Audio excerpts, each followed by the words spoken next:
Good morning, good afternoon, good evening, wherever you are, whatever you're doing, and welcome to another episode of Media Matters for Anfield Index. It is Friday, the 5th of December, ahead of a game against Leeds tomorrow. Behind us is, well, we hope it's behind us, performance like Sunderland. There's January coming up. There is plenty to get stuck into. And I've got the renowned and the respected David Lynch with me as ever. And unfortunately, David, we are going to have to talk a little bit about this game and what happened the other night. I mean, I watched it again, which was, glutton for punishment a little bit, to be honest, just to see, the eye test, we're getting too emotional about these things. But I did watch it again.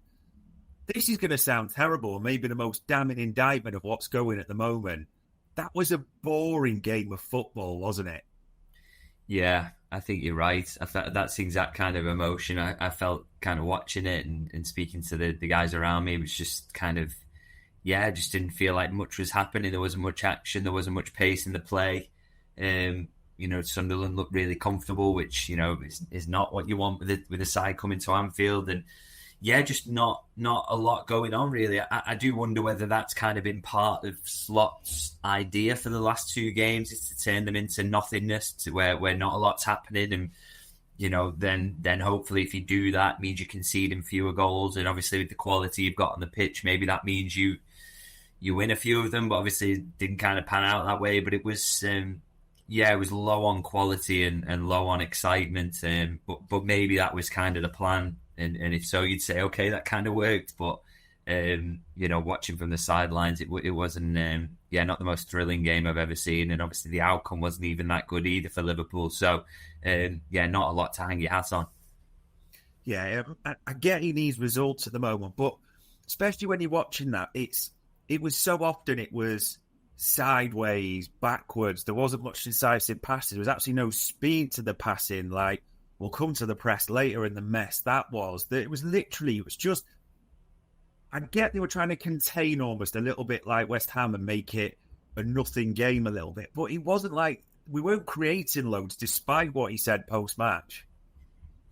No, but I think then when you probably, if you are trying to create a low event game, and if that really was Slot's plan, then I guess that means kind of being risk averse in possession, and Liverpool absolutely were, as you say, not even kind of thumping the passes to each other to give a chance to get into space. I mean, there's a couple of moments where, they pass it along one side, Sunderland's press shifts over to that side, and then it's so slow coming back across that, it's so easy to defend to get back to the other side, because that's the idea, is that you're trying to shift them one way and then the next. But if you do it at pace, then that's where you create gaps and spaces to get in between the lines. And, there's no chance of you doing that when you're doing it slowly. I think particularly in the first half. But again, I wonder, it's just the manager saying, look, let's not concede in the first 30 minutes, as we have done so often recently, whether he's thinking along those lines. And, part of that is to just say, let's pass as slowly as we possibly can, kind of thing. So, I just think he was just taking the risk out of the game, and maybe that was the plan, just trying to find some kind of reason for why it was like that, because it was pretty dire to watch, to be honest. I think when we saw the lineup as well, we were like, cool, exact same lineup as against West Ham. So it'll be similar tactics, like similar process. I don't think people minded that too much, but that would almost be lazy analysis for me, because especially the way we set up, you could see so early. I mean, Gakpo was deeper than Robertson at times as well, like next to him, almost making it a back five. And how many times did we see Sunderland just play out with like Wirtz and Isak a mile away from anyone else? It was almost like after the Real game, why did he change it against City? The same again. It was like, what are we trying to achieve here? Yeah, the Gakpo thing is spot on in terms of, the positions he took up. He was basically playing as a left back. Now, they were obviously just worried about Sunderland coming down that side and getting numbers there. But I mean, it's pretty crazy, really, how kind of dead set they were on that. The positions that ended up taking Gakpo into. And again, you're trying to kind of think and get ideas of why it would have been like that. What's the manager thinking? Is it just, let's just be hard to beat? And if that means our left winger is kind of tracking all the way back, then, we try and do that. I don't know. I'm trying to find reasons for it, but it was what you would say is, it did make Liverpool a bit more solid. They weren't easy to create chances against, and they have been incredibly easy to create chances against in recent history. So, maybe there's that aspect, and he's trying to make them, just tougher to score goals against. But if your left winger's basically playing left back, then it's not a great way to get yourself up the pitch, and it's not a good watch. And with the quality Liverpool have got, you just expect a lot more from them. So, it wasn't great, really. And even after watching it back, and I thought, could you change things? Because you can get too emotional in the moments. But almost just being honest from what we see, because you need to be honest with this. I watched it, and the words I wrote down were passive, boring, and weak. All the things you kind of would hate to be said about your football team. But that kind of defined Wednesday for me. Yeah, I think it's fair. I think even though the result wasn't terrible in that, you get a point rather than being beaten in the end, and you kind of give up very little on the defensive end. It was just a really poor watch, wasn't it? And I think one of the things that's most concerning about kind of Slot coming out of this situation and whether Liverpool are going to recover this season at all, you just look at performances over results, just almost ignore the results, and you just think of what they were producing on the pitch and whether that's conducive to going on a lengthy winning run. And I'm just not entirely sure it is. And I'm trying to have that argument with myself about whether it was best for Liverpool to just try and stop the rot somehow and not even think about kind of the football they're playing, but just stop losing games. But it's just so bad, isn't it? And I don't know, should Liverpool even be in a position with what they have in the squad where they're having to completely stop the rot and basically stop playing football just so that they stop losing games? I'm not entirely sure it should be, really. So I think your description of it there was entirely fair, and just not a good performance to watch, not a good performance from a kind of underlying perspective if it's going to get them out, not a performance that makes you think that things are going to get better anytime soon.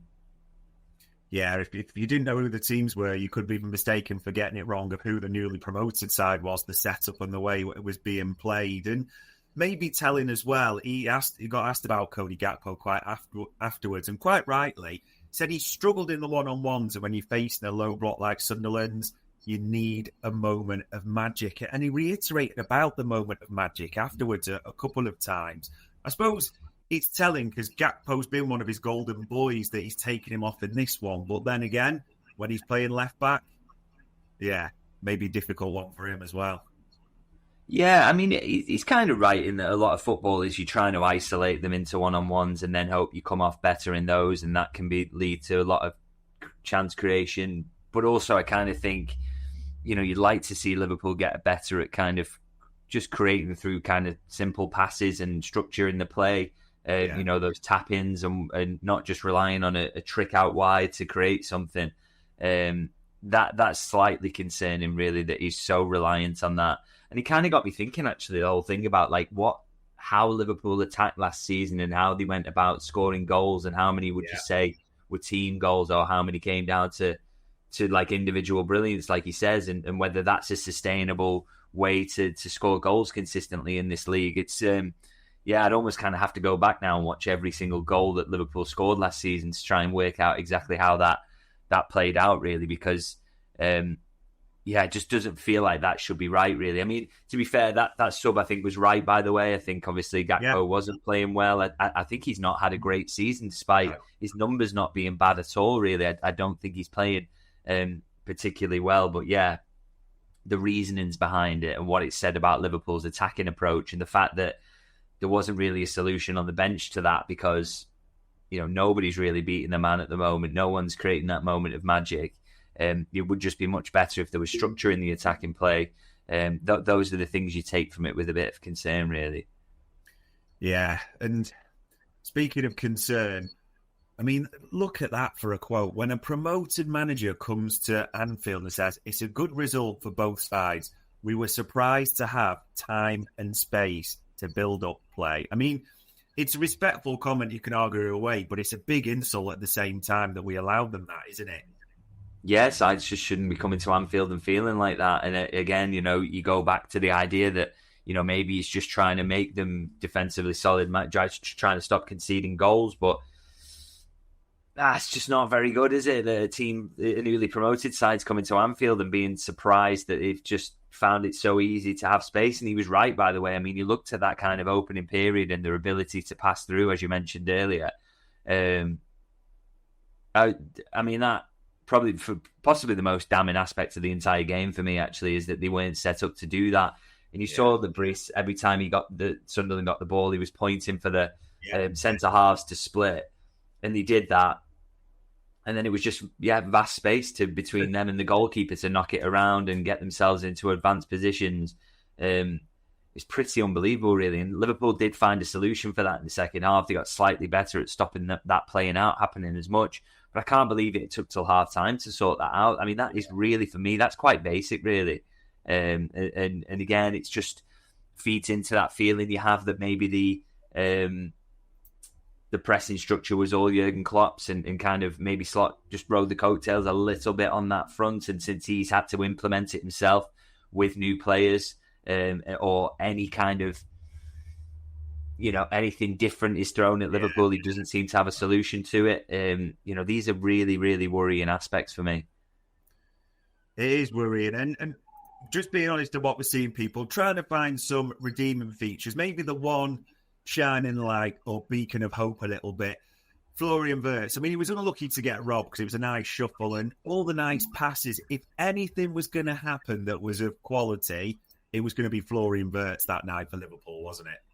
Yeah, I don't think he was quite as kind of, quite as good as in the West Ham game where I thought he really shone and did a bit more kind of final third stuff that was really exciting. It's tough against a low block, admittedly, but, what I would say is I thought Wirtz did okay, but also, this can't be the limit of his performances. We can't be saying that these are good performances. I want him to be better than he was against Sunderland. I want him to be more involved in unpicking the lock. That said, really, really good around the goal. Unlucky he's probably not unlucky to not get it because it's not going anywhere near in.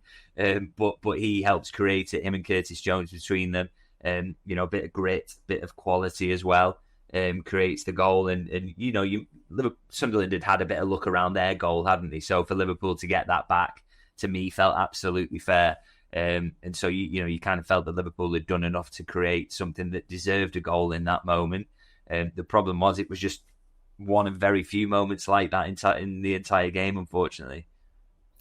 And I mean, maybe there's a bit of irony in this, the fact that with everything that's happened, it's Federico Chiesa, a player he's 99% ignored a lot of the time, that clears it off the line, we're in the last minute. That might actually, if we're honest, have kept his job there and then. Yeah.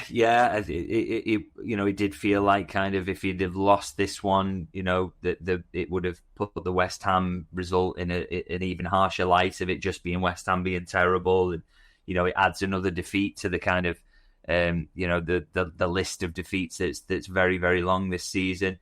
That said, I don't know. It's kind of hard to work out where Liverpool are up to with this in terms of, it shouldn't be the difference, should it, between being sacked or not, whether Chiesa steps in there or not.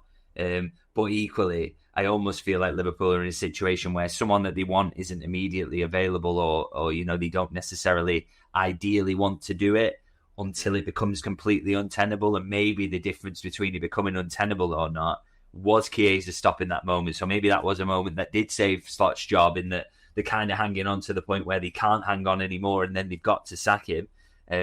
And if you draw rather than lose that game, then maybe that is the difference there. But in terms of his long-term future and what Liverpool are thinking about, that won't be influenced by that sole moment, that's for sure. But yeah, in the short term, it did feel like a key moment. And as you say, from a player who, the manager doesn't particularly seem to love.